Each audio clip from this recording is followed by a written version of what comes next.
quand nous chanterons le temps des cerises, les guerres signalent, les mers, mon cœur seront tous en fête. Les belles auront la folie en tête, et les amoureux du soleil au cœur quand nous chanterons le temps des cerises, sifflera bien mieux le merle, mon cœur.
Radio Libertaire, la voix de la Fédération anarchiste.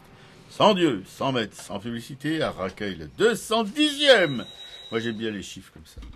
Voilà, nous sommes le 18 juin 2013. Il y a une jeune fille qui est dans la régie avec notre piquet-coup. Et Mélodie. Bonjour Mélodie. Bonjour. Vous entendez sa voix charmeuse qui nous berce tous. Voilà. Bonjour tout le monde.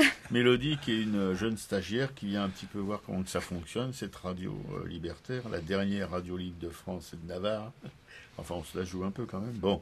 T'as remarqué que Piquet-Coup, dès que tu as prononcé les mots voix charmeuse, elle a pensé que c'était d'elle oui, tu parlais.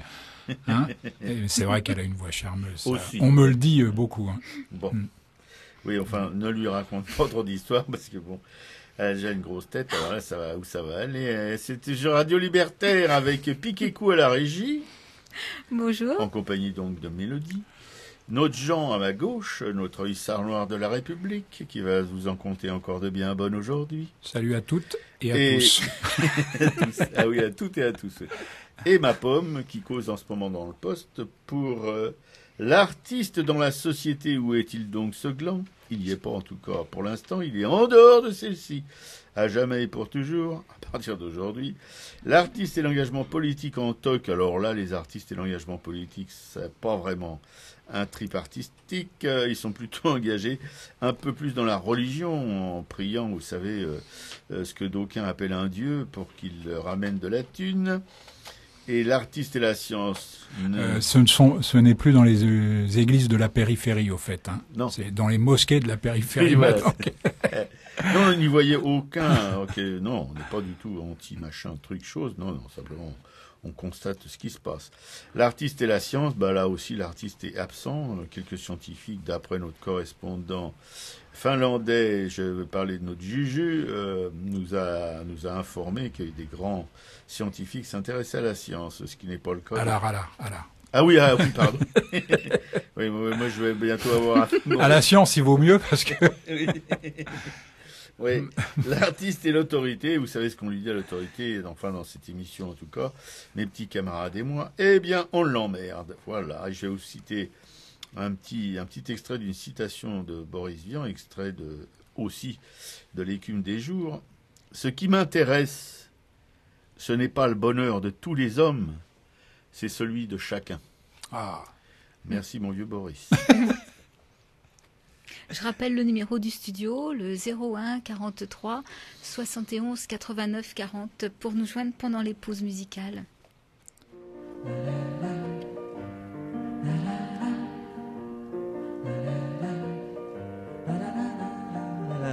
Ils ne sont pas encore amis des notaires et des notables. Ils ne sont pas encore admis à dîner le soir à leur table. Ils ne sont pas encore polis comme papa le fait toujours. Ils ne sont pas encore salis par les combines au jour le jour. Mais on leur dit que ça viendra. Et bien sûr, ils ne le croient pas. Les cœurs purs, les cœurs purs.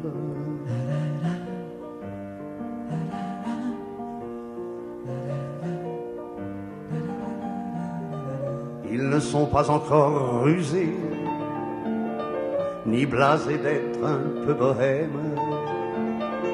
Ils ne sont pas encore usés par le métro des matins blêmes. Ils ne sont pas encore conscrits, bien qu'ils soient souvent engagés. Ils ne sont pas encore inscrits, ni au chômage, ni au congé. Mais on leur dit que ça viendra. Et bien sûr, ils ne le croient pas. Les cœurs purs, les cœurs purs.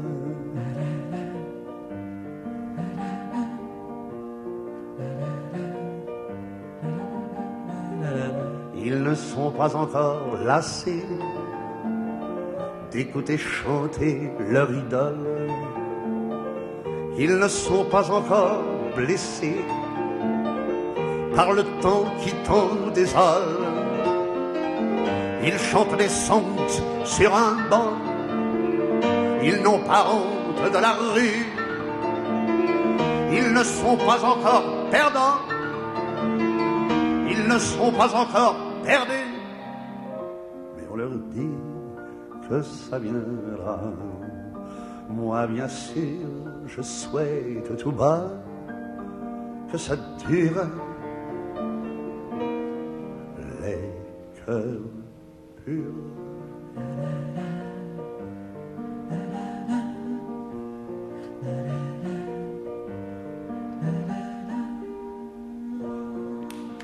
Voilà, c'était Jean-Roger Cossimon qui interprétait Les Cœurs Purs. Pour vous parler ce matin de Clément, ou la naissance d'un militant libertaire, vous savez, ce jeune Clément, qui a été massacré par des crânes rasés il y a quelques semaines, quelques jours. Vous dire un petit peu ce qu'il était, enfin, avec un minimum de mots, bien sûr, parce que on n'est pas en train de faire ce qu'on fait quand les gens disparaissent. Quand il entre à 15 ans au lycée de Brest, Clément joue de la basse avec son groupe de musique et fréquente des militants d'alternatives libertaires. Il entend les discours fascisants sur l'identité nationale de l'époque Sarkozy. Il voit la lutte pour la retraite à 60 ans. Pendant ses années de lycée, Clément milite en soutien aux sans-papiers. Il devient aussi un végétarien convaincu. Il est dans les luttes écologiques et de défense des animaux. En classe de première, ses premiers pas en politique sont stoppés net par la maladie, une leucémie, des mois de lutte, et retour au lycée. Il retrouve à Brest musique et politique, et il fonce. Il est admis à Sciences Po à Paris, qu'il surnomme très vite Pipo. Et il faut dire qu'il a été admis à Sciences Po en s'annonçant comme militant anarchiste et en ayant défendu devant les gens qui étaient chargés de la sélection ses convictions anarchistes, et il a été quand même admis, ce qui est assez étonnant. Voilà, il surnomme donc Sciences Po très vite Pipo, et il cherche un syndicat où s'inscrire. À Pipo, il n'y a pas, à part un sud étudiant qui va se remonter, et puis aussi la CNT, enfin des choses qui sont pas très, enfin qui sont quand même assez minoritaires. C'est là qu'il va commencer à discuter avec des militants antifascistes. Dans l'AFA, Action antifasciste, au début 2013, les mails de Clément portent essentiellement sur les manifs contre le mariage pour tous et sur la lutte contre l'homophobie. Pour citer, qu'il nous laisse libre d'aimer qui on veut, d'ailleurs ce n'est pas à l'État de s'occuper de ça. Bravo Clément. C'est tout à fait ce que je pense. Moi-même en personne, Clément découvre aussi le nazisme affiché par des fascistes, les croix gammées gravées dans la peau, les saluts nazis, les ratonnades auxquelles les fascistes se livrent contre les jeunes originaires du nord de l'Afrique. Et ça existe depuis quand même pas mal de temps. Disons que l'épisode Sarkozy n'a rien arrangé. Sur la vie syndicale à Brest, il écrit, je signale que c'est un très jeune homme, hein. L'arsenal n'est plus aussi rouge qu'avant, mais c'est un devoir de mémoire. Et l'arsenal de Brest, construction de bateaux et compagnie. Sur la lutte antifasciste, cette lutte n'a pas l'air d'intéresser les partis et syndicats de la gauche classique. Ça, c'est bien qu'ils s'en rendent compte aussi jeunes. Il y a des gens à presque 80 balais qui s'en sont pas encore aperçus. Sur sa lutte d'antifa, être antifa, ce n'est pas une posture morale, c'est une lutte politique et de tous les jours. Sur la construction de la gauche, depuis la chute du mur de Berlin, la gauche est dans la broyeuse, ça j'aime bien le terme. Débris et divisions partout. À la CNT, au NPA, au Front de gauche, c'est partout la merde. Nous ne construisons pas une autre politique à gauche avec des gravats du mur. Oui, bon, c'est pas mal comme. Sur les sans-papiers et le mariage pour tous, on se bat pour l'égalité des droits, mais le mariage, je m'en cale. Comme moi d'ailleurs, je m'en tape et contre-tape. Les manifs des droites sont des démonstrations de force homophobes. Finalement, on dit mariage pour tous, papier pour tous, mais ce que nous préférons, c'est pas de papier du tout pour personne et pas de mariage du tout, encore moins. Voilà. Dans ce parcours politique de 4 ans, 4 petites années, un militant politique libertaire est né et ils lui ont volé sa vie. Le 5 juin 2013, il avait 18 ans.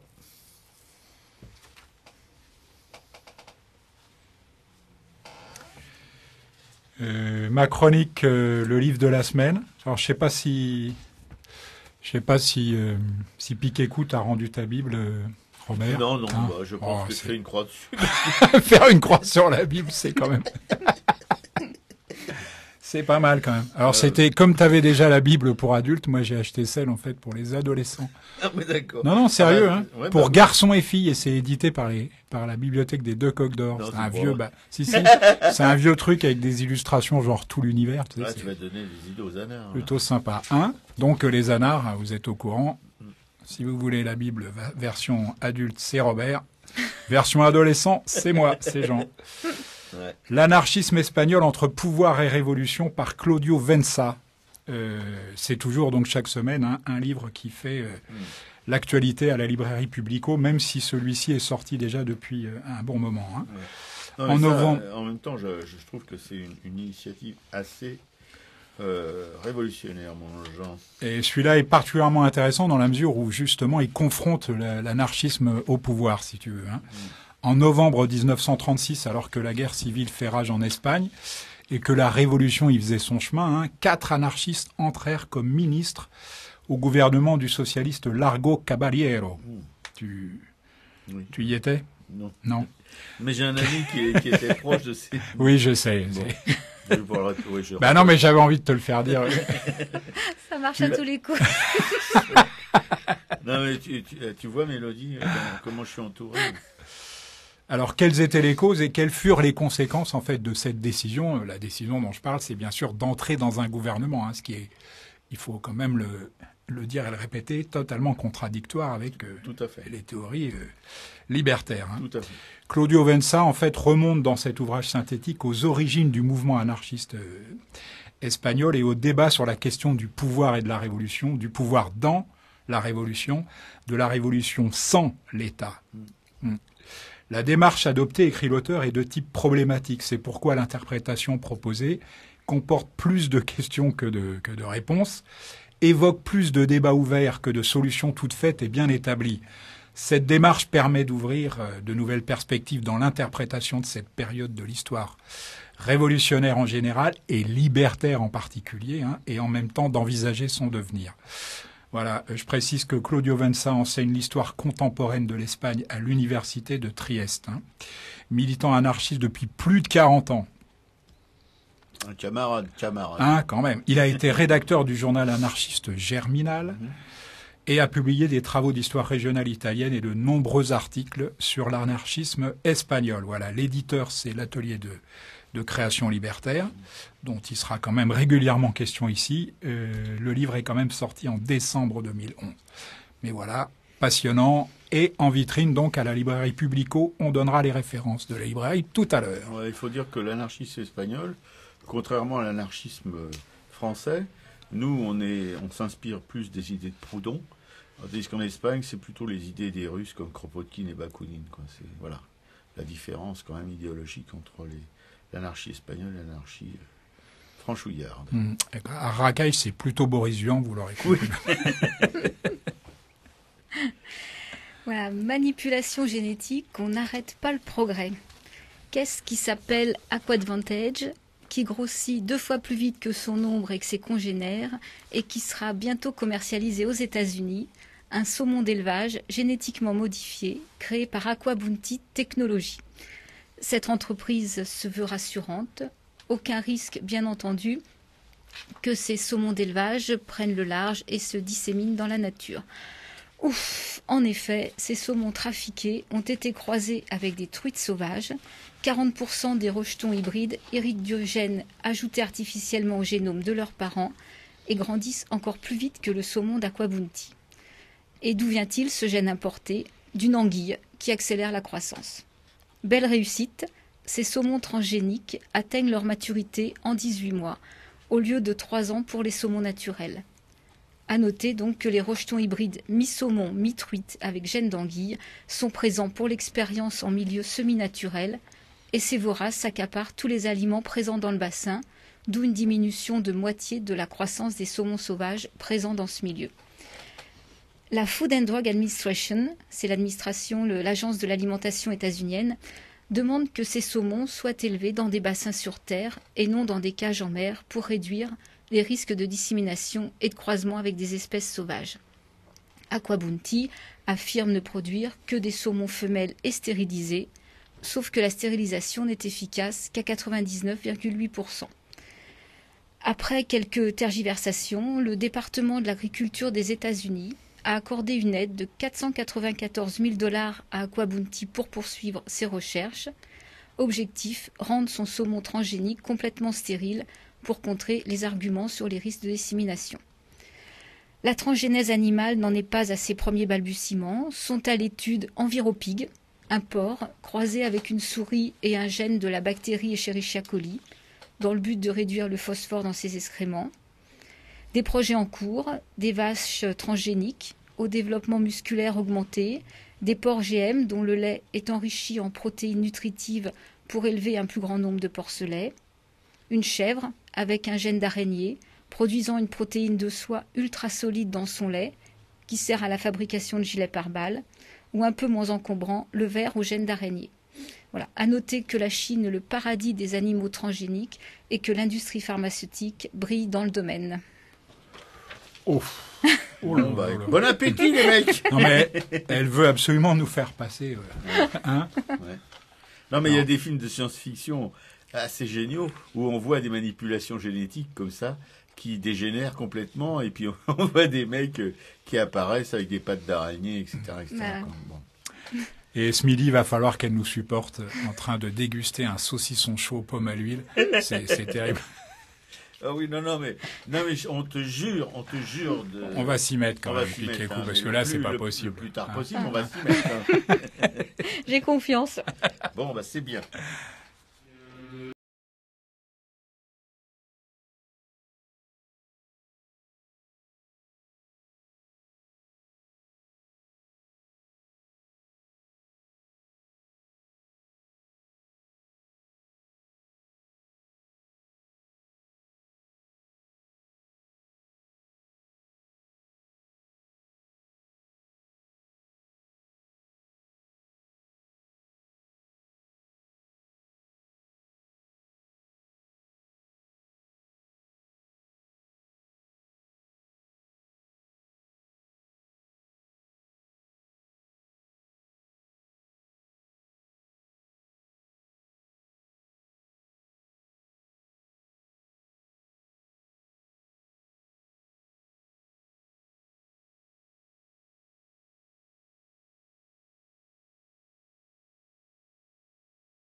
C'était Dick Hanegarn, l'univers. Sur Radio Libertaire, la voix de la fédération anarchiste.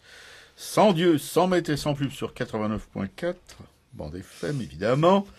L'émission 210 d'Arracaille avec Piquet-Coup à la régie, avec une petite camarade qui fait un stage dans notre chère radio qui se prénomme Mélodie. C'est très joli comme prénom, Mélodie. Ça me fait penser Mélodie en sous-sol. Avec qui vous savez, je crois que c'est Gabin et puis pas Belmondo, si non ou l'autre gland là, Non. Alain Delon, non Alain Delon, ouais. Voilà. Bon. Henri Verneuil. Oui, Non, je pense que hein c'est Verneuil, tout à fait. Voilà, Et à Mélodie Nelson aussi. non Oui, Ouais. bien sûr. Oui, bien sûr. Mélodie Nelson. Bon, c'est tout. Oui. Bah tu permets quand même, non Oh, non, nous sommes des anarchistes. Quand même. On autogestionne ici. Avec la permission des petits camarades et de Mélodie, je pense qu'elle ne sera pas contre. Je voulais citer le camarade Mustafa Kemal Atatürk, qui a fait la révolution en Turquie en déposant le sultan ottoman et en créant une jeune république. Voilà. Ses dates, c'est 1880-1938. Ça, c'est pour mon camarade Jean, qui est très pointilleux sur les dates. Voilà, c'est dans un bouquin Mustafa Kemal ou la mort d'un empire par Jacques Benoît Méchain. Une citation d'Atatürk à propos de ce qui se passe aujourd'hui en Turquie avec, vous savez, la place Taksim et consorts, la défense du plus grand parc d'Istanbul. Et quand on connaît Istanbul, un parc, ça fait pas de mal, ça on peut respirer parce que c'est un peu chargé comme ville. Voilà, bon, j'y viens, je vais pas tartiner pendant 3 heures. Depuis plus de 500 ans, les règles et les théories d'un vieux cheikh arabe et les interprétations abusives de générations de prêtres crasseux et ignares ont fixé, en Turquie, tous les détails de la loi civile et criminelle. Elles ont réglé la forme de la Constitution, les moindres faits et gestes de la vie de chaque citoyen, sa nourriture, ses heures de veille et de sommeil, la coupe de ses vêtements, ce qu'il apprend à l'école, ses coutumes, ses habitudes et jusqu'à ses pensées les plus intimes. L'islam, cette théologie absurde d'un bédouin immoral, est un cadavre putréfié qui empoisonne nos vies. Voilà. Je crois que il y en a quelques-uns qui peuvent prendre ça un petit peu dans la tronche. Ouais. C'était Mustafa Kemal Atatürk, le père de la Turquie moderne. Voilà, mais lui, il est mort alors que toi, tu viens d'être condamné. Voilà, s'il n'y a pas une fatwa maintenant sur la tête de mon petit Robert... Oh oui, ça va être de plus. Il va falloir que je prenne les armes, là. Oui, hein bon. Moi, ça va, je suis armé. Bon. On passe à l'art. Le thème de notre émission d'aujourd'hui, en bois brut, parce qu'il va être quand même pas mal question de bois. Vous allez voir ça. L'extrait de livre, c'est avec Zadkine, Souvenir de notre vie, et c'est par Valentine Prax. Voilà. Dans ce livre dont Piquet-Cou donc va vous lire un extrait, Valentine Prax, qui fut mariée pendant 47 ans avec Zadkine, raconte les souvenirs d'une vie commune entièrement vouée à l'art. Page après page, elle fait revivre leur rencontre à Paris, les années héroïques de Montparnasse, puis de Saint-Germain-des-Prés, les heures sombres, on le verra plus loin, mais aussi les heures claires d'une existence passionnée, toutes d'atelier. Face au numéro 35 de la rue Rousselet, nous entrâmes dans la cour d'une vieille masure. Une voûte sombre nous conduisit à une cage de verre, c'était l'atelier. Une verrière constituait tout le toit. Malgré l'inconfort du lieu et sa tristesse, sans hésiter, je devins l'oiseau captif de la cage pour 50 francs par mois. 2 chaises et une table prêtées, quelques caisses achetées à l'épicier, firent mon ameublement. Je ne tardai pas à rencontrer sous la voûte le russe du second étage. Il me regarda d'un air mi-narquois, mi-avenant. Son allure était assez curieuse. Une frange de cheveux châtains descendait jusqu'à ses sourcils. Il avait une chemise russe au petit col montant, boutonnée sur le côté, et un chapeau de taupet noir, doublé de moire, dont l'aspect contrastait avec le vieil imperméable de l'artiste. Un jour, étant très peureuse, je décidai de confier mes inquiétudes à mon voisin. « Montez, mademoiselle, je suis nue. Vous n'avez qu'à attendre dans l'atelier en compagnie de Diodiade et de Calouche. » Diodia était le prophète qui se trouve maintenant au musée de Grenoble. Il me paraissait fort étrange. Tronc d'arbre très peu travaillé, les mains seules semblaient finement sculptées. Il avait un air imposant et quelque peu mystérieux. Quant à Calouche, ce grand chien aux yeux dorés et à la toison fauve, il devait jouer un rôle important par la suite dans notre vie. Je m'appelle Ossip Zadkine, et vous ? Par une sorte d'entente mutuelle, nous sommes restés très indépendants, l'un vis-à-vis de l'autre, sur le plan artistique. Nous ne nous donnions guère de conseils, mais nous ne nous influencions pas. Je dirais même que nous avions suivi des chemins différents, peut-être même opposés, lors de notre évolution à tous deux. Zadkine jeune, quand je l'ai connu, était assez influencé par le cubisme. Par la suite, il s'en est un peu éloigné, tout en gardant, dans certaines sculptures, la préoccupation de certains larges volumes. Moi, par contre, j'évoluais lentement, sans volonté particulière, vers, si je puis dire, les influences du cubisme, vers les fruits de ce germe indestructible que le cubisme déposa dans l'art pour le faire si remarquablement se dilater et se différencier à partir de 1910. Ces influences cubistes peuvent être remarquées dans mes tableaux par ce qui résulte du désir que j'avais alors de très bien composer et construire. Je ne parlais pas de mes soucis artistiques à Zadkine. Après notre mariage, je n'ai plus accepté de directives de lui, si excellent professeur fût-il devenu. Je n'ai d'ailleurs jamais voulu de conseils de personne. non par orgueil ou sotte suffisance, mais par pudeur et par plaisir à me trouver moi-même. Je me suis donc toujours défendue contre les leçons d'art, mais quand une ou deux fois l'an je disais à Zadkine « Veux-tu voir mes dernières toiles ?» j'étais contente quand il répondait « Oui » avec empressement. Naissait alors pour moi un instant d'inquiétude. J'attendais que Zadkine dise, sobrement, en une ou deux phrases, ce qu'il pensait de mes tableaux. Je dois dire qu'il avait gagné vite une grande confiance en la qualité de ma peinture. Lui aussi me disait, quand il était au moment de terminer une sculpture, « Viens à mon atelier, tu me diras ce que tu en penses. » Il attachait, je crois, de l'importance aux réactions que son œuvre produisait sur moi. Voilà, très sympa ce petit bouquin qui est écrit très simplement, avec une grande légèreté, une grande, je dirais, sensibilité et une grande discrétion également. Avec Zadkine est publié par la Bibliothèque des Arts. Vous pouvez acheter le livre auprès de la librairie Publico 145, rue Amelot 75 011 Paris, métro Robert. Oberkampf, fille du Calvaire ou République. Voilà. Téléphone de Publico 01 48 05 34 08 et site internet librairie-publico.com après les W de rigueur. Voilà.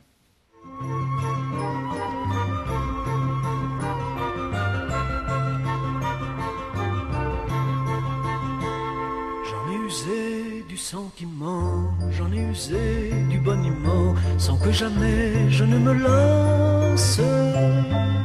J'ai respiré tous les parfums, tous les échos, jeunes ou défunts, sur ton pavé, vieux Montparnasse. J'ai promené de l'argent long, les rêves d'un vieux vagabond qui traîne sa vieille carcasse. De la coupole au vieux clocher, et du départ à l'arrivée, sur ton pavé, vieux Montparnasse. Les trains ne partent jamais vers tous les pays où je vais lorsque le rêve enfin m'embrasse. Et dans ma tête entourmentée, c'est une ronde endiablée de mille trains, vieux Montparnasse. J'ai jamais eu le malheur d'aimer, ni le bonheur de se quitter. Il y a des choses qui prennent trop de place. Mais j'ai aimé un coin de rue qui s'enfonçait dans la cohue de ton pavé, vieux Montparnasse. J'ai soulevé un de tes pavés pour voir si en dessous je trouverais un myosotis, une rose fugace. Mais je n'ai trouvé qu'un souvenir qui se cachait là pour mourir sur ton pavé, vieux Montparnasse. Des fleurs, je sais où en trouver, des roses, des œillets par milliers, où ce qu'on nous met quand on trépasse. Il me suffira de me balader, de temps en temps de me baisser sur ton pavé, vieux Montparnasse. Moi j'ai pas eu droit au bouquet, pas de belle fille à l'arrivée, pourtant j'étais le plus cocasse. Mais on m'a dit d'un ton gentil, tu te cognes trop dur contre la vie sur les pavés du Montparnasse. Des fleurs t'en fais pas, t'en auras, t'en as vu moins que t'en verras, là où bientôt sera ta place. Tu n'auras plus jamais de soucis, tu ne verras plus le ciel gris sur les pavés du Montparnasse.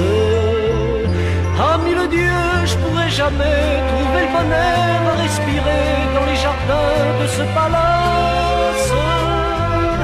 Que le paradis soit foudroyé s'il ne peut pas me ramener dans le quartier du Montparnasse.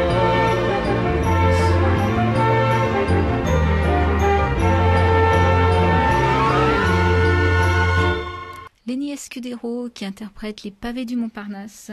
Toujours sur Radio Libertaire, la voix de la Fédération anarchiste, sans Dieu, sans maître et sans pub, à Racaille, Piquécou et Mélodie à la régie. Mélodie est une jeune stagiaire.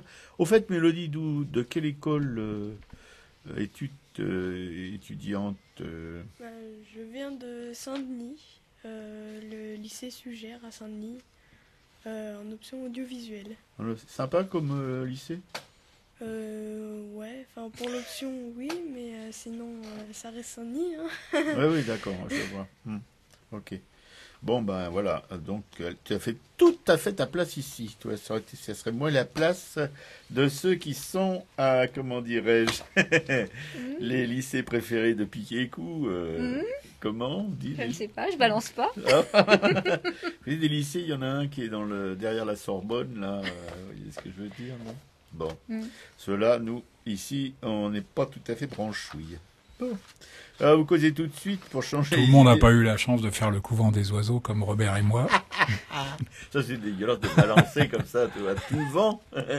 Bon, causer d'histoire d'artiste, de vie d'artiste, et je vais vous raconter celle, pour moi, d'un immense sculpteur qui s'appelle Étienne Martin, qui est né du côté de l'Oriole, là, dans la Drôme, avant-guerre, et qui est mort, bon, j'aurais pu le connaître d'ailleurs, c'est ça qui me... Voilà, il y a des mecs qui ont le courage d'aller voir des artistes vivants, même s'ils sont célèbres. Ah, sinon on a eu le courage, enfin on a été aidés quand même par Piquet-Coup, pour aller voir Garouste, mais on a bien failli jamais le voir d'ailleurs.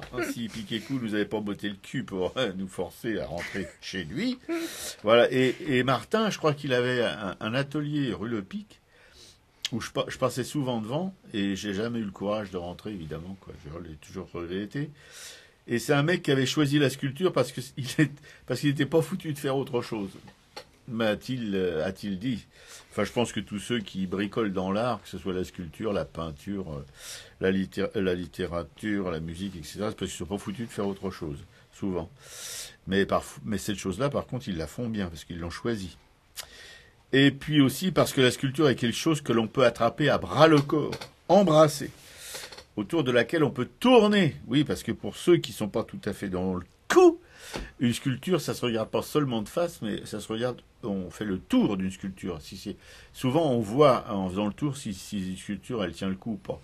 Parce que vous avez des fois, en tournant autour, j'ai eu l'occasion, enfin, dans ma pauvre vie, d'assister à l'achat d'une sculpture qui s'est pas faite d'ailleurs, parce que j'ai dit à l'acheteur que c'était vraiment pas très terrible comme sculpture, alors que c'était un mec vachement connu, parce que en tournant autour, je m'étais aperçu que le dos de la sculpture, enfin était vraiment n'importe quoi. Voilà, et ce qui fait que cet acheteur s'est rabattu sur une sculpture. Ça, c'est une sculpture assez monumentale, un bronze assez important. Et il s'est rabattu sur une toute petite sculpture d'un mec connu aussi, mais bon. Mais on n'avait même pas besoin de tourner autour parce que d'un coup d'œil, on faisait le tour tellement c'était petit. Le prix, par contre, n'était pas petit, mais la sculpture était géniale. Voilà. Alors il fait de la taille directe. Ça, les vrais sculpteurs, de mon point de vue, sont ceux qui font de la taille directe, parce qu'autrement, je les appelle des modeleurs. Oui, tu peux. Hein, voilà. La taille directe, voilà. C'est-à-dire, il va faire ce qu'il appelle des demeures, des maisons, mais tout ça à cause de souvenirs d'enfance, comme on en parlait tout à l'heure au bistrot avec Jean et Piquet-Coup, des souvenirs d'enfance qui conditionnent souvent toute une vie. Et lui, le souvenir qui a conditionné toute sa vie, même de sculpteur, c'est justement la perte de la maison de son enfance que ses parents ont dû vendre pour des raisons. Voilà, on va pas faire les pleurnicheuses ici. Mais enfin, ça l'a tellement traumatisé il a voulu retrouver la chaleur, le cocon de ces maisons en faisant des sculptures qu'ils appelaient les demeures ou les maisons, c'est-à-dire ce sont d'énormes blocs de bois, ou alors il a fait des plâtres aussi qui ont été après des bronzes, mais avec des trous, etc. Et le centre de ces sculptures monumentales, voilà, c'est là qu'il se réfugie, quoi. C'est le cocon où on est bien, il fait chaud, etc. Il y a pas on est à l'écart des meurtrissures de l'extérieur, quoi. Et alors donc ces sculptures, ça donne l'envie de pénétrer à l'intérieur, mais on peut le faire avec l'esprit, évidemment, on peut pas le faire avec le corps. Voilà. Alors il creuse des cavernes, des niches, la sculpture devient son giron, comme je viens de l'expliquer, la statuaire se mue en environnement. C'est curieux à dire, mais bon. Voilà, c'est-à-dire que c'est une enveloppe, un manteau. Voilà, il n'est pas à l'extérieur, il est à l'intérieur. Voilà. Et avec ces demeures, il a obtenu le prix de la jeune sculpture en 1949. Et c'est à cette époque-là une période que j'aime pas beaucoup, où il sculpte avec des tissus, des cordes, etc. C'est très coloré. Ça fait un peu penser à des sculptures un peu, ou à des œuvres sud-américaines. Enfin, c'est un peu dans. Et moi, Je suis pas comme avec Ménager qui fait ses grands trucs en tissu, etc. Je suis pas vraiment fan. Je préfère ses sculptures en bois d'ailleurs. Même les bronzes, j'aime pas tellement. Voilà. Sous sa passementerie, etc. Je trouve ça, c'est des formes un peu rituelles qui incorporent plein de matériaux en plus, voilà, mais toujours dans le souple et dans le mou. Avec quelques bois de taille, mais c'est quand même pas ce qui domine. Hein, voilà. Moi, j'aime pas du tout, mais bon. Ce que j'ai voulu, parce que Jean nous avait proposé, enfin, le sujet, c'était donc que je regarde En bois dur. en bois dur, voilà. Mhm. Et voilà, moi, j'avoue que j'aime. On était allé avec ma camarade Pichaicho au musée d'art moderne voir qui donc. Baslitz. Oui, ce nazi, la Baslitz, oui, qui avait d'ailleurs, au musée d'art moderne, on avait une grande sculpture qui représentait Hitler, enfin, avec le bras comme ça. C'est quand même un peu gonflé. Et je dois dire que à côté d'Étienne Martin, c'est du pipi de chat, pour moi en tout cas. Mhm. Alors donc, les demeures sont ces œuvres, voilà, ces œuvres phares, on peut dire. 20 sculptures, mais de tailles différentes, mais quand même importantes. Et 4 ans pour en faire et 30 ans pour développer, quoi. Voilà. C'est-à-dire 4 ans pour faire et 30 ans pour développer ce concept. Voilà. L'anecdote qui fonde tout ça est à rechercher dans un retour à l'origine, ce que j'expliquais tout à l'heure. Voilà. La maison natale de l'Oriole perdu est devenue mythique. Quoi. On a tous ça en nous, un lieu d'enfance hein, C'est évident, bien sûr. Oui. qui est un mythe. Quoi. Mhm. C'est obsessionnel, c'est lié à sa propre vie, sans plus, sans moins. Et il dit lui-même, un jour, j'étais obligé de me séparer de ma maison, là où j'étais né, et j'en étais choqué et peiné. Mais elle est restée tellement présente en moi que j'ai eu le désir de l'explorer en travaillant sur ce thème, où il a retrouvé la forme, la lumière, les gens, tout ce que constituait l'âme de cette maison et ses souvenirs d'enfance. Voilà. Alors, mais je voudrais répéter que ces sculptures, alors là, il y a la nuit, par exemple, j'ai une couverture de livre illustrée par la nuit, une sculpture en noyer. C'est un bois magnifique, c'est un bois d'ébéniste. Le noyer, c'est blond, c'est chaud, c'est doux. Enfin voilà. Et lui, il en a fait. Il en a fait. Tu parles du bois, là? Oui, du bois, oui. Ah, oui, Il en a d'accord. fait des sculptures monumentales. Ah oui, d'accord. Oui, oui. Ah, c'est que... Oui, non. J'aime beaucoup quand tu parles du bois, c'est... Voilà, il a fait ça, il a fait donc cette nuit. Il a fait d'autres sur mur et miroir, toujours en bois de châtaignier. Ah non, oui, là c'est du châtaignier. Tout à l'heure, c'était du noyer. Ouais, là c'est du noyer et là c'est du châtaignier. C'est blond un peu le châtaignier aussi, non? C'est doux, c'est chaud, non? Non, c'est le noyer. C'est le noyer. J'ai l'impression que nos auditeurs vont se paumer un peu. Non, bon, je répète. Le noyer, c'est doux, c'est blond, c'est chaud. On a envie de le caresser. C'est un bois d'ébénisterie, c'est un bois d'art vraiment qui coûte d'ailleurs très cher. J'avais un copain qui restaurait des meubles anciens, enfin qui truandait dans le meuble ancien avec du noyer. Et je veux dire que de temps en temps, il était obligé de s'acheter des planches de noyer et que voilà, il avait la bourse plate après. Enfin bon, il avait momentanément parce que après ça cartonnait pour les revendre. Voilà. Ce que je peux dire sur Étienne Martin, c'est cette sculpture-là, comme la nuit, comme etc. Les demeures, c'est ça qui m'a vraiment bouleversé chez lui. Le reste, ça me gratouille, mais ça me chatouille pas, quoi. Tu vois, là, c'est ce que je voulais dire. Allez, vous pouvez voir. Arrêtez, ils sont tous morts de rire. Mais non, mais parce que voilà. Une tronche de clown. Oui, c'est vrai en même temps. Non, vous pouvez voir de ces œuvres au musée d'art moderne ou au centre Pompidou. Voilà, on en aura appris un peu sur Étienne Martin, beaucoup sur le châtaignier. Non, je me gourais. C'est pas le châtaignier, c'est le noyer. Mais il a fait aussi des sculptures en châtaignier qui est beaucoup plus dur comme bois, puis qui est plus sombre.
C'était Marc Robin qui interprétait Les Maisons du Destin. Sur Radio Libertaire, la voix de la Fédération anarchiste, toujours sans Dieu, toujours sans maître, toujours sans publicité, avec Piquet-Cou à la régie et notre petite camarade Mélodie, qui fait ses études à Saint-Denis. Faut quand même le faire, hein. Pour faire des études, c'est pas vraiment tranquille comme bled, dans un lycée où sa section a l'air d'être sympa, mais le reste, par contre, ça a pas l'air d'être le top. Et ça, on peut la comprendre, parce que bon, il y a des coins quand même qui sont pas privilégiés, hein, on peut pas dire. Voilà, tout de suite, c'est notre camarade Jean qui va s'y coller pour parler du bois d'ébène. Oui, en fait, je vais d'abord vous parler du rapport, de la relation entre Zadkine et le bois, ce matériau qu'est le bois, en particulier le bois d'ébène, et puis ensuite je vous donnerai quelques infos sur les qualités de ce bois d'ébène. Puis si tu veux rajouter quelque chose sur tes rapports amoureux avec ce bois, tu t'hésites pas. Hein. Oui, ça peut se faire très rapidement. Hein. Non, on a une jeune fille qui est moins de 18 ans. Ça peut se faire très rapidement, un coup d'éponge, et puis tu vois. Là, moins que Piquet-Cou l'en met se promener. Non, Mélodie, il y a des choses qu'on ne peut pas dire. Valentine Prax le raconte dans le livre dont Piquet. J'aurais quelque chose à dire effectivement sur l'ébène, parce que Zadkine, aujourd'hui, il ne pourrait pas sculpter sur de l'ébène. Ouais. Et ben voilà, ça c'est très important de le préciser. Valentine Prax le raconte dans le livre dont Piquet-Cou nous a lu un extrait tout à l'heure. Zadkine aimait les arbres au point d'être persuadé que ceux-ci souffraient sous les coups de la hache ou les morsures de la scie. Ainsi, il ne voulut jamais faire abattre un arbre dans le seul but d'en faire une sculpture. Pour autant, il adorait travailler le bois, dur de préférence. Il faut préciser au passage qu'il n'eut pas tout de suite les moyens de transposer, financiers bien sûr, de transposer en bronze. Dans son atelier jardinet de la rue d'Assas, il put s'adonner en plein air, c'était très important pour lui, à sa passion de la sculpture en taille directe. Ça nous ramène à ce que tu disais tout à l'heure, c'était pas du tout un modeleur. Et puis, il détestait le plâtre, il faut le préciser aussi. Là, avec son costume de velours gris et sa casquette de daim marron qui dissimulait tant bien que mal une chevelure pour le moins désinvolte, il ressemblait à ce qu'il réclama toujours d'être, Robert, un ouvrier. Ça y est, bon. Je pense que c'est plus facile chez les sculpteurs de revendiquer le statut d'ouvrier que chez les peintres. Oui, ça c'est un peu vrai. Il faut que la semelle de mes chaussures racle la terre, aimait-il répéter. C'est avec une aisance parfaite qu'il se servait de ces outils, auxquels il prêtait d'ailleurs une attention toute particulière, en les protégeant pour la nuit dans des housses, dans des étuis de laine, après les avoir graissés, tu vois, des étuis de laine qu'il avait fabriqués lui-même, de façon évidemment à les préserver des altérations de l'humidité. Zadkine, il avait besoin d'aimer la matière dans laquelle il travaillait. Si ses premières sculptures privilégiaient plutôt l'orme, qui est la matière d'ailleurs de la sculpture dont Piquet-Cou a parlé tout à l'heure, le fameux Diodia, comparable au chêne, on va dire, l'orme. Oui, mais je préfère la blondeur de l'orme que la... C'est plus chaud, on a plus envie c'est plus doux, on a plus envie de le caresser que le chêne. Je suis tout à fait d'accord. J'aime bien cette simplicité avec laquelle tu dis ça.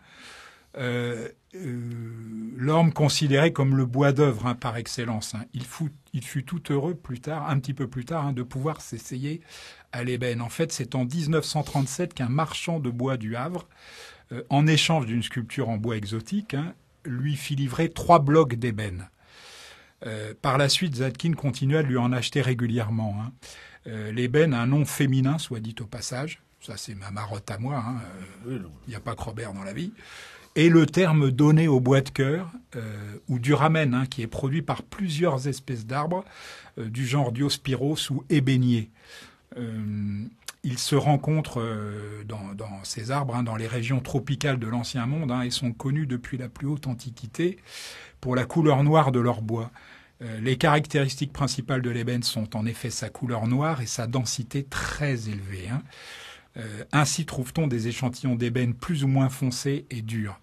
Mais seuls les Diospyros à bois noir ou approchant, disons le noir au maximum, peuvent prendre l'appellation d'ébénier. Les plaques miniers, par exemple, bien que très proches dans la classification botanique, ne sont pas des ébéniers. Le mot ébène, en fait, est dérivé du latin ebenus, Robert, qui vient lui-même du grec ébénos, dérivé lui de l'égyptien, mais comme c'est de l'égyptien ancien, je peux pas te le dire. Non, Hein. parce que les hiéroglyphes, on peut pas les parler. Bah voilà, comme c'est ça. Moi, je parle mal le hiéroglyphe, hein. Un peu mieux que l'anglais, mais enfin quand même, quoi. Hein. Dérivé lui de l'égyptien, hein, qui désignait déjà ce bois en fait à l'époque de l'Égypte pharaonique, hein, où il entrait dans la composition de petits objets précieux de toutes sortes. Voilà. On trouve cet arbre dans les montagnes chaudes et caillouteuses. Haut de 25 à 30 mètres, hein, c'est à peu près les dimensions du chêne, hein, on va dire, pour un fût de 7 à 10 mètres, hein, et un diamètre de moins d'1 mètre. Seuls les pieds femelles seraient réputés, Robert, encore les femelles, seraient réputées avoir une bonne ébène de couleur noire, stable, hein, avec très peu ou pas, disons carrément, de veines blanchâtres. Voilà. Le bois est de grain très fin et il est très, très lourd. Fil droit, hein, coupe nette, très sec sous l'outil, ça c'est des termes, je dirais presque de vigneron, hein, et fendage blanc. Finement pailleté d'incrustations de cristaux d'acide oxalique qui lui donnent son aspect scintillant si particulier à la lumière. Hein. Poli parfait, luisant, très lisse, mat ou brillant. Voilà. Les bois d'ébène sont en fait gris à l'origine. Robert, le savais-tu? Ah non. Gris à l'origine, et c'est la présence d'un champignon parasite, merci les champignons, merci les parasites, qui fait noircir le cœur du bois, en fait. Voilà. L'ébène de Madagascar fut la variété la plus utilisée, tu sais, pour les meubles français des 17e et 18e siècles. L'ébène de Macassar, à ne pas confondre, surtout pas avec l'ébène de Madagascar, hein, fut-elle très utilisée en plaquage à l'époque Art déco. Voilà. En plus de la sculpture africaine, l'ébène est travaillé en ébénisterie, hein, lutherie, marqueterie, coutellerie et dans les jeux aussi tels que jeux d'échecs ou jeux de dames, hein, sous forme de bois massif en feuillet ou en plaquage scié. Elle est également utilisée pour la conception d'instruments de musique, tels la flûte à bec, hein, la clarinette, le hautbois, la guitare, je ne sais pas, peut-être pour le... Non, pour le manche. Ah, pour le manche, d'accord. Oui, La touche des instruments à cordes, voilà, et certaines baguettes de tambour. Créée en 1743 à Paris, la Corporation des ébénistes comptait déjà officiellement 1142 membres en 1789, qui s'étaient regroupés tout naturellement dans le faubourg Saint-Antoine, à 2 pas de la Bastille. Voilà. Entre la Bastille et la Nation. Voilà, bon, j'essaierai de trouver un lien, soit sur les rapports de Zadkine avec le bois ou l'ébène, mais je ne pense pas qu'il y ait grand-chose. Enfin voilà, sur le blog de l'émission, http://arakai.blogspot.com. Ouais, alors, faut toujours que je rajoute quelque chose. Non, mais je sens que ça va être du bon. Un chieur, quoi. En fait, justement, j'ai vu récemment un doc sur Arte où il parlait de l'ébène de Madagascar. Alors évidemment, c'est pillé. Il y a des parcs nationaux et c'est interdit de couper des ébéniers. Et il y a des trafiquants, évidemment, quoi, qui coupent les ébéniers d'une manière clandestine ou, enfin, dans ces pays-là. En France, il y a beaucoup de corruption, mais alors dans ces pays-là, c'est multiplié. Bon, voilà. Et il y a un jeune scientifique qui s'occupe de lémuriens qui sont très rares dans ces parcs nationaux et qui ont besoin d'une végétation très diversifiée pour se nourrir, qui a remarqué qu'il y avait des abattages clandestins d'ébéniers. Donc, il a contacté un mec qui est dans une organisation internationale à Washington, je pense, ou à New York, je ne sais plus, qui s'appelle, alors tenez-vous bien, von Bismarck. Avec un blanc comme ça, on rigole pas. Et ce type, casque à pointe. Ah ouais, ce type, un grand mec, un peu rouquin, quoi, qui a pas l'air d'être très, très drôle, mais en même temps, il a pas l'air non plus d'être sinistre, qui s'est chargé de. Il est parti à Madagascar, il s'est fait passer pour un acheteur d'ébène, etc. Il a rencontré le plus gros exportateur d'ébéniers de Madagascar, qui avait des hangars mais remplis d'ébéniers interdits, hein. Et pour savoir que c'était à vendre et tout, il a pu se balader. Enfin, il a été quand même étrillé au début, parce que les mecs, ils se confient pas comme ça. Quand Et il s'est aperçu que Gibson, aux États-Unis, c'est les guitares mondialement connues, utilisaient du bois de l'ébénier, de Madagascar. Donc, il y a eu un contrôle fiscal, tout ça, chez Gibson. Et ils ont été taclés, quoi, tu vois. Alors évidemment, ils ont protesté, on n'est pas au courant, on savait pas que c'est donne l'ébène, machin, que ceci. Résultat, comme Gibson est très connu dans le monde, c'était vachement intelligent de leur part, ils auraient pu aller frappé ailleurs, mais non Gibson, comme c'est très emblématique. Ce qui fait que maintenant, plus aucun fabricant d'instruments de musique n'achète de l'ébène, quoi, tu vois. Parce que, voilà. Mais ça n'empêche pas qu'il y a toujours un trafic, parce que le plus gros consommateur d'ébène au monde, je vous le donne, Émile, qui c'est? Je préfère ne pas le dire. Après les États-Unis, Les Chinois. voilà. Ils importent la majorité, je sais plus, 80 ou 90% de l'ébène mondial, quoi, tu vois. Voilà, et c'est très dramatique parce que un ébénier, ça pousse pas qu'en 3 jours. C'est vrai que c'est un bois magnifique, c'est vrai que mais il y a des régions dans le monde, comme ces parcs nationaux à Madagascar, les dernières forêts vierges de Madagascar qui n'ont pas encore été complètement défrichées, quoi, où vivent des espèces d'animaux très très rares. Nos ancêtres, les lémuriens, qui ont besoin, ils ont 60 aliments différents pour pouvoir vivre, quoi, de feuillage, etc., de fruits, de forêt. Et il faut, pour les préserver, il faut arrêter de couper les ébéniers. Je me suis toujours demandé d'où venaient tes grands yeux. Des lémuriens, bah oui, on descend des lémuriens, mon Jean. Enfin, toi, ça, c'est sûr.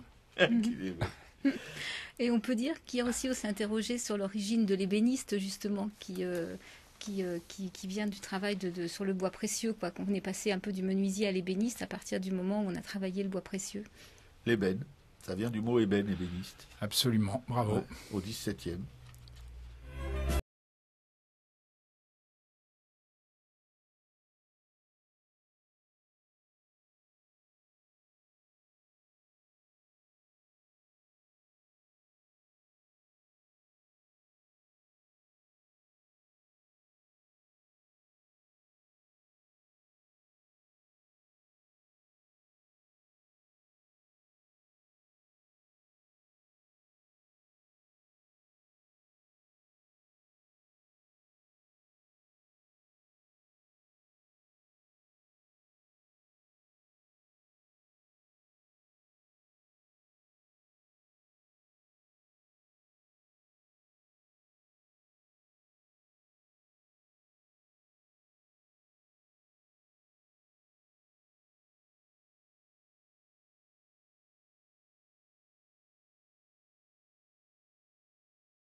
Le petit trou pas cher, Jean Ferrat. Sur Radio Libertaire, alors je vais vous la refaire encore une fois parce qu'il faut sur le métier 100 fois revenir. C'est la radio de la Fédération anarchiste, une des dernières radios libres sur 89.4. Je répète 89.4 pour les gens qui sont tombés par hasard sur cette émission, qui est tous les mardis de 11h à midi et demi à Racaille, sur notre radio libertaire, sans Dieu, sans maître, sans pub. Piquet-Cou à la régie avec une jeune stagiaire Mélodie. Et puis notre Jean, notre hussard noir de la République, à ma gauche, qui a concocté un... Ah non, c'est Piquet-Cou qui l'a fait son texte, oui. Ah bah, elle est grande, hein. Ah bah, elle est grande. Oui, enfin bon, tout est relatif. Pas sous tous les rapports, mais bon, sous celui-là. Alors, notre Piquet-Cou qui va nous parler de... Brancusi. Ah, Histoire Brancu. Histoire d'un sculpteur sur bois, Brancusi. Donc, Brancusi est un sculpteur roumain, né en 1876 dans le sud de la Roumanie. Il est issu d'une famille de paysans qui, bien qu'aisés, vit modestement au rythme des travaux agricoles, des fêtes religieuses et des festivités, dans une maison typique de l'architecture roumaine, bâti presque entièrement en bois et soutenu par des piliers taillés et sculptés à la main, une toiture en bardeau qui descend jusqu'au balcon. Voilà qui marquera probablement Brancusi dans son futur travail. Ouais, j'allais le dire. Brancusi enchaîne petit boulot, l'école des beaux-arts de Bucarest, puis part à pied vers Paris, besace à l'épaule, bâton à la main. Il y parvient en 1904 et continue les petits boulots. Il entre dans la classe d'Antoine Mercier et rencontre Modigliani avec qui il se lie d'amitié. Et puisque nous parlons donc principalement bois aujourd'hui, je ne vais parler que des sculptures en bois de Brancusi. Donc vers 1913, Brancusi réalise ses premières sculptures en bois. Le premier pas, l'enfant prodigue, le premier pas 3, sculpture que l'on pourrait associer à la sculpture africaine. On ne sait si Brancusi a vu des figures primitives chez Apollinaire ou Matisse ou au musée d'ethnographie de Chaillot, mais l'exotisme est dans l'air du temps. Ce qu'il recherche chez les sculpteurs africains, c'est leur manière de préserver la vie de la matière dans leurs sculptures, écrit-il. Ils travaillaient avec le bois, ils ne le blessaient pas. Cet intérêt pour l'art dit exotique lui rappelle donc la tradition paysanne de son enfance, cette maison paternelle, et également son arrière-grand-père qui bâtissait des églises, dont l'ornementation était taillée dans le bois à la main. Brancusi s'éloigne de l'artisanat pour n'en garder qu'une attitude spirituelle, celle de l'artisan qui respecte l'esprit du matériau, sa qualité et son exigence. Ces sculptures sont des figures en pied, dont le bois d'origine a fourni la dimension à l'échelle humaine. Ce sont des cariatides, comme la cariatide chat ou la timidité. Ce sont également des colonnes sans fin, comme celle de plus de 7 mètres, qu'il taille en 1920 en 3 jours, à même un chêne dans le jardin d'un de ses amis. Ce sont des assemblages, des superpositions de formes pleines, figuratives et emblématiques du corps humain. On peut citer également le roi des rois, torse de jeune homme, qui sont taillés dans un tronc d'arbre, à l'endroit de la fourche de branche.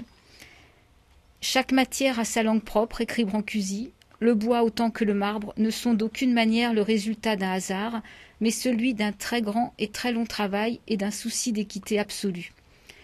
Chez Brancusi, les socles sont également des œuvres d'art, qu'ils soient attribués de manière définitive à une seule œuvre ou une série, ou appelés groupes mobiles, qui sont photographiés avant de disparaître pour réapparaître sous la forme d'éléments combinés dans l'assemblage de nouvelles sculptures. Exemple, la forme en anneau allongé qui peut voyager dans l'atelier, faire office de tabouret sous les pieds de Brancusi et se transformer en socle de la muse endormie. L'élément simple également de la colonne peut aussi être utilisé comme support ou comme pilier. Voilà, donc moi je me suis inspirée d'un petit bouquin Découverte Gallimard pour raconter tout ça. Et si vous pouvez regarder, enfin vous le procurez, il est très intéressant parce qu'il est rempli de photos, des photos d'archives. Donc beaucoup de photos en noir et blanc. On voit justement un moment Brancusi dans son atelier qui s'est taillé son canapé à même un chêne. Ouais, c'est vrai, j'ai compulsé ce petit opuscule là, comme tous les opuscules d'ailleurs. Il n'y a pas de grands opuscules avec des petits, qui est vraiment très riche en iconographie super, qui peut me permettre d'appréhender vraiment l'œuvre de Brancusi. Ah, il est venu à pied alors à Paris avec son bâton. Il est venu à pied, il a mis quelques mois pour arriver à pied, oui. Vache. Mm. Non, mais vous imaginez maintenant un artiste contemporain qui prend un bâton, un baluchon et qui va à Venise à Pince. Oui, il aurait eu sa place dans notre émission sur les artistes ambulants. Ouais, tout à fait. On pourrait d'ailleurs en refaire sur ce thème. Bien sûr, Je crois qu'il y a encore des choses à dire. Ouais, hein. c'est extraordinaire. Un mec qui vient à pied de Roumanie jusqu'à Paris. Non, mais... Non, là, on a vraiment loupé notre époque, nous. Une époque de con. Il y a une photo aussi, là, c'est pas sur sa déambulation, mais on le voit, une des premières photos, il a une scie énorme, comme les scieurs de long, en fait. Ouais, les scieurs de long, ouais. Mhm. Mais c'est pas... Parce qu'en Roumanie, je me souviens quand j'étais à Londres, il y avait des Roumains qui venaient essayer de vendre des sculptures, parce que des sculptures populaires, des bois, parce que c'est très... Là-bas, il y a toute une tradition de la sculpture sur bois, populaire, quoi, voilà, comme la peinture aussi, et les maisons, c'est vrai que les maisons roumaines, mais il n'y a pas que les Roumains, les Yougoslaves aussi, dans certaines parties de la Yougoslavie, en tout cas à l'ouest de la Yougoslavie, dans le nord-ouest, il y a aussi des maisons complètement festonnées de bois peint en plus, ouais. Et en Europe de l'Est, enfin centrale en tout cas, il y a la Yougoslavie, la Roumanie, la Tchécoslovaquie, la Bulgarie, tous ces coins-là je crois, sont assez Ils sont assez proches de... Enfin, il y a encore une tradition de sculpture ou de peinture populaire sur verre surtout.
Georges Brassens, le grand chêne. Sur Radio Libertaire, la voix de la Fédération anarchiste, un peu dissipée, je reconnais, parce que mon Jean racontait des histoires très drôles sur Piquet et Coup, et sur sa compagne aussi d'ailleurs, Francine, attention, parce que Jean est... Bon, enfin bref. Il commence à se lâcher. Ouais, ça sent un peu le pâté, là. La voix de la Fédération anarchiste, toujours avec Piquet et Coup et sa petite camarade Mélodie dans la régie. Ils n'ont pas l'air d'être tristes toutes les deux. Non, bon, ça va, bah tant mieux. Elle est super, Mélodie, elle est toute souriante, elle est super agréable. Bah, oui, c'est vrai qu'on voit ça de loin, nous, mais bon, on sent que c'est vrai, elle est agréable, mon Jean. D'accord.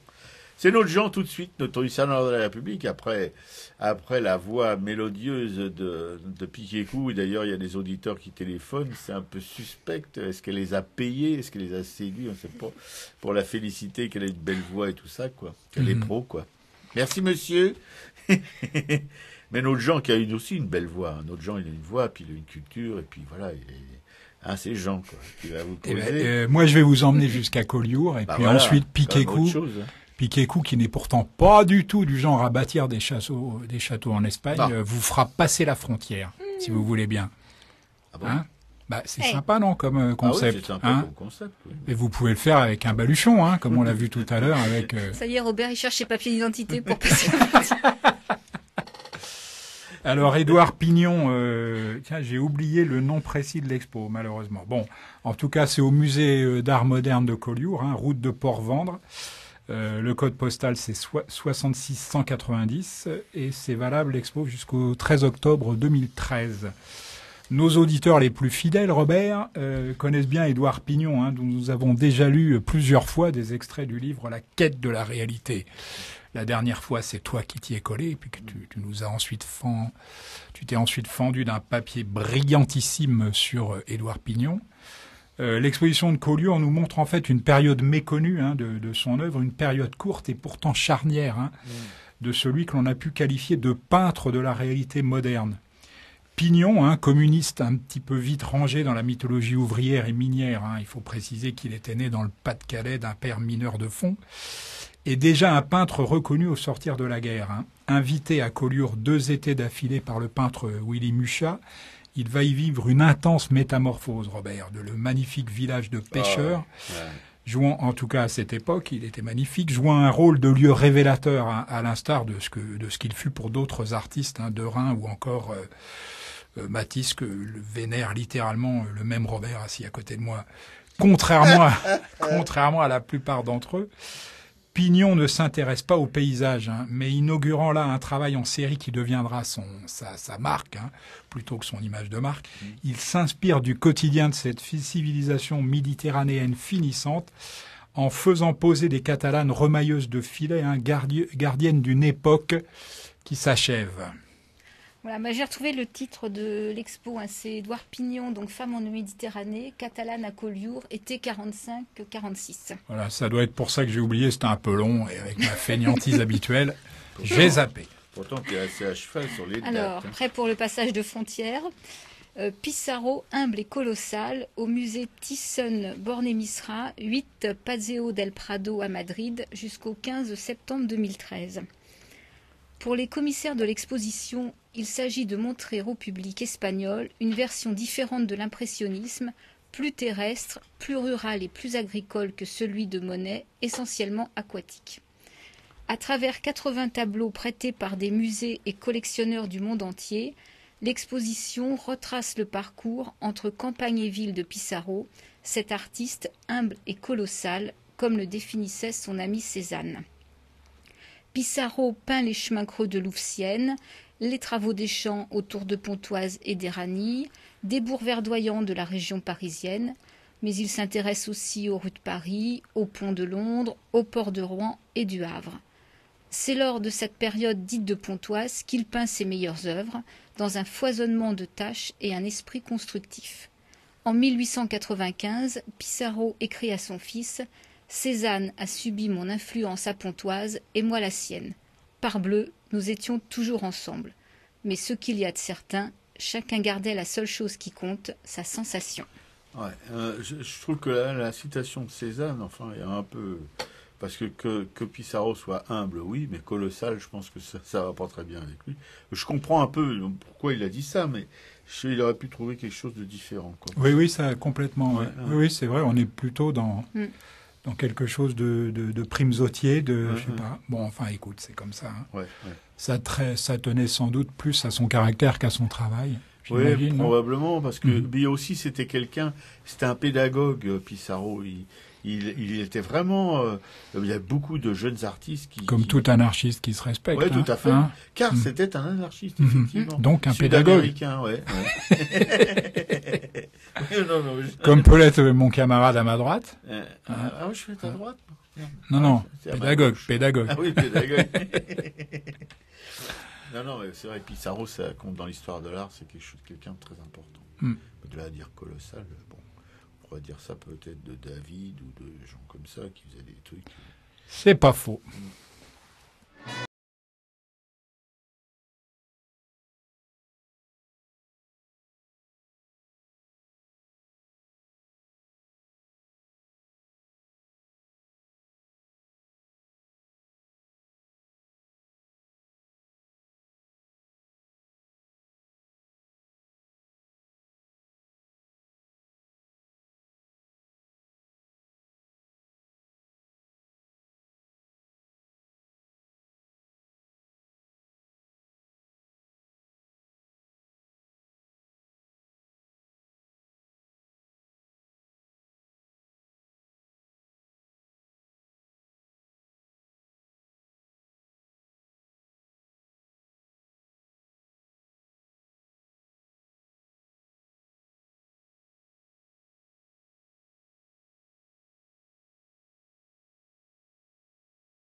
Catherine Sauvage, Paris Canaille.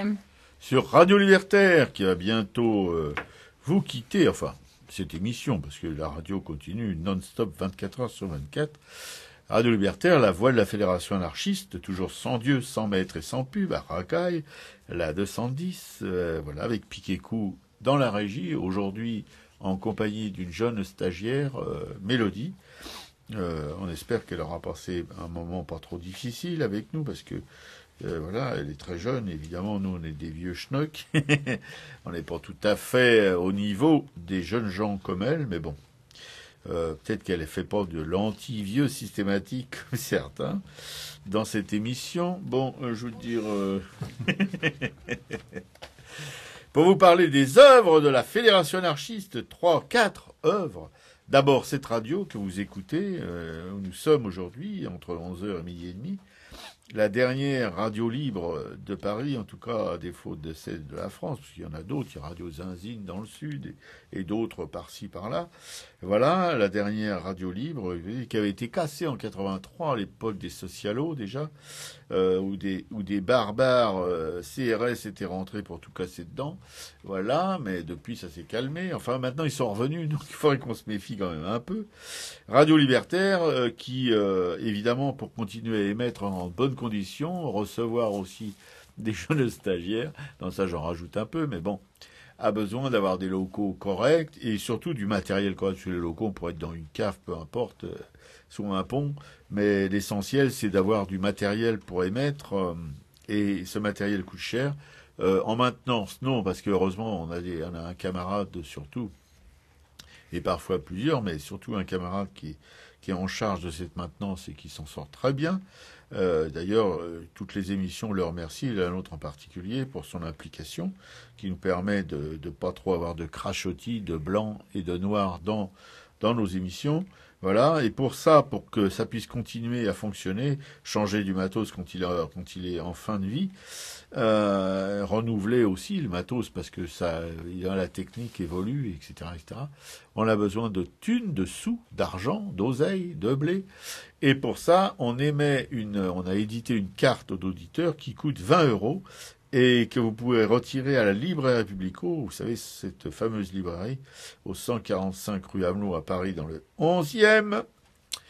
Et une carte donc d'auditeur, aussi vous pouvez devenir ami de Radio Libertaire, bon, moyennant quelques thunes aussi, évidemment, et puis aussi une souscription. Vous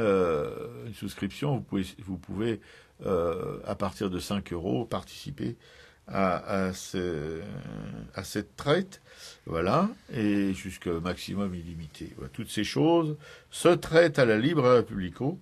Vous voyez Laurent ou Max, nos deux chers permanents, nos deux anges de la télé-réalité libraires, voilà.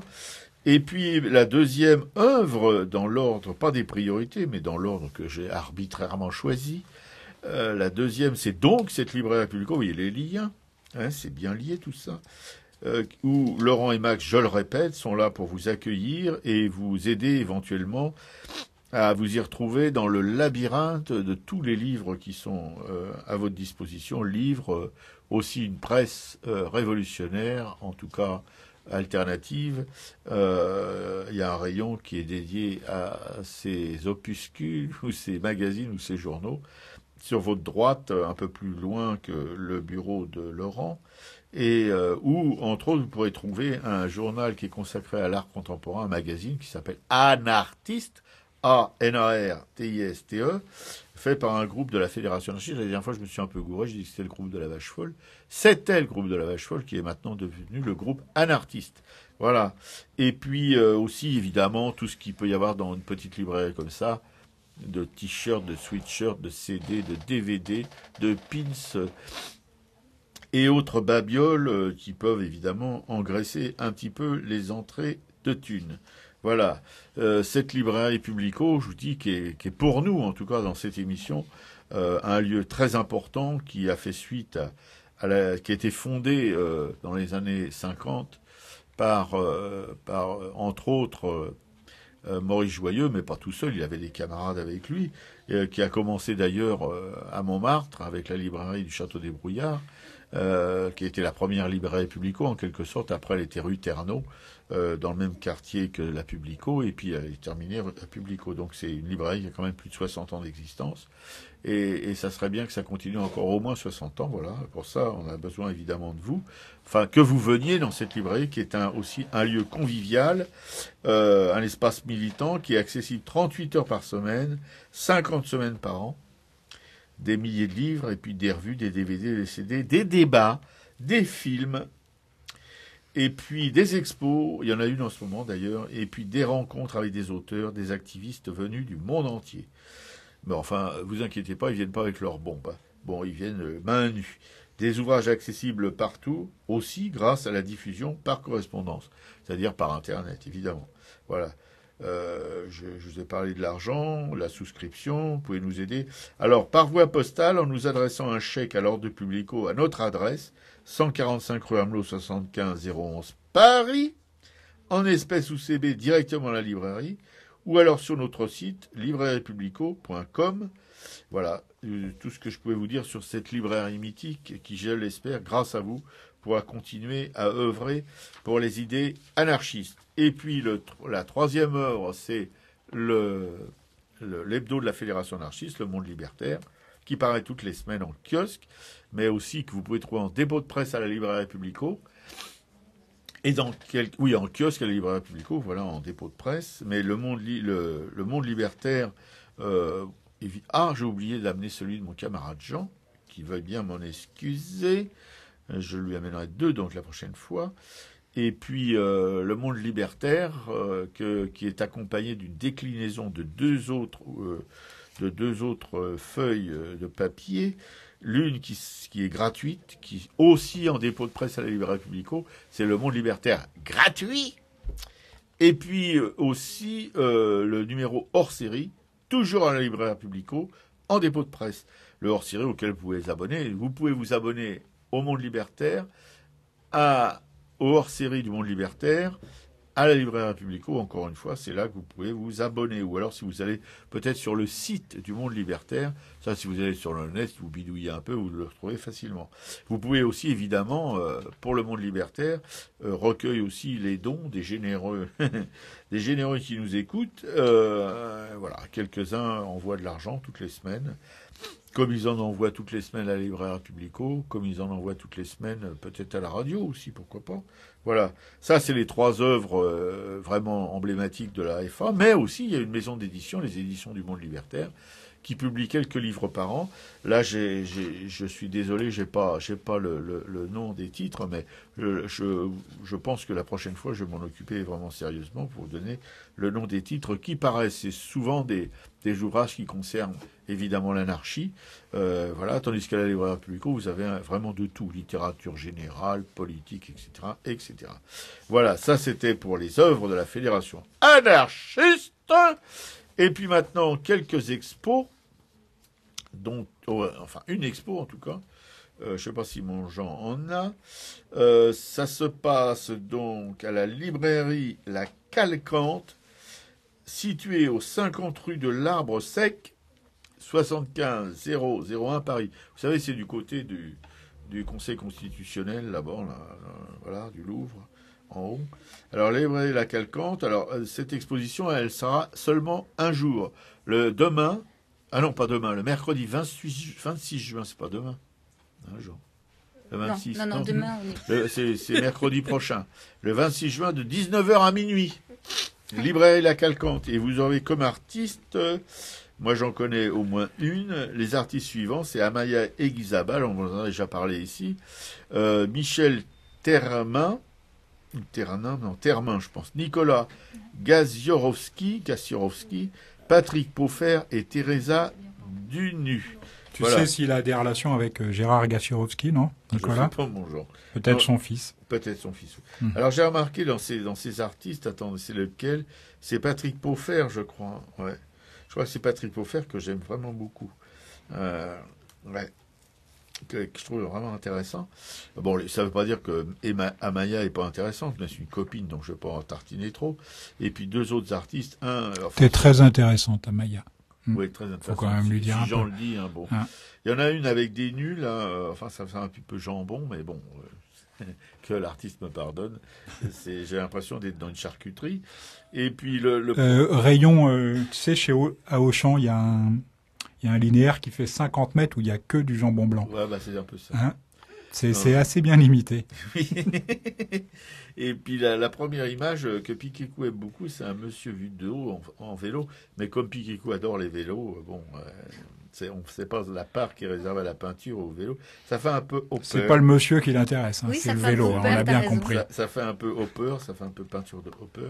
Voilà. Mais Amaya et puis ce jeune homme ou ce monsieur, une peinture qui ça me fait penser à un peintre, j'arrive pas à mettre le doigt dessus. Mais c'est très original en tout cas. Voilà, j'aime bien. Alors je répète, j'ai déjà dit la librairie La Galcante. Galcante, pas Calcante. Galcante. Et la galerie est chaudée. Mais c'est à la librairie qu'a lieu l'expo le mercredi 26 juin de 19h à minuit. Allez. Est-ce que j'ai fait le tour? On n'a rien oublié? Bah, je crois pas. Non. Je crois pas. Bon, alors on salue notre jeune stagiaire, camarade, invité, qui va nous quitter, qui peut peut-être nous dire un mot. Merci de m'avoir fait participer à l'émission. Ouais, Et c'était très intéressant. ouais. Tu t'espères faire de la radio, un de ces quatre? Oui, j'espère. Ouais. Bah, tu pourras toujours commencer à Radio Libertaire. Hein. Ouais. Tu vois, de toute façon, nous, dans notre émission, on est tous animateurs. Et à la chance que Piquet-Coup puisse en même temps assurer la technique, parce que Jean et moi, on n'est pas très performants. C'est pas qu'on veut pas. Hein. On a fait de gros efforts, hein. Ouais. Hein, surtout Robert. Ouais, Moi, j'en ai carrément pas fait, mais... Oui, mais enfin, quand c'est moi qui suis à la technique, les auditeurs, il n'y en a pas un qui téléphone, hein, tu sais. Ouais, ça, en même temps, c'est une leçon, je trouve.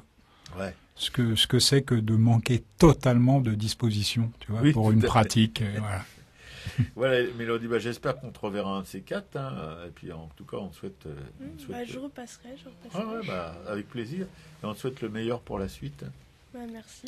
Non, nous qui te remercions d'être venue et d'être si souriante surtout, parce que on est dans un monde assez pourri. Et les gens qui sourient, C'est parti. les gens qui sourient, c'est de plus en plus rare. Sauf ceux qui sourient parce qu'ils ont besoin de thunes, quoi. Bon. Oh, non, mais c'est pas vrai. Salut à tous. À la semaine prochaine. Au revoir. Salut.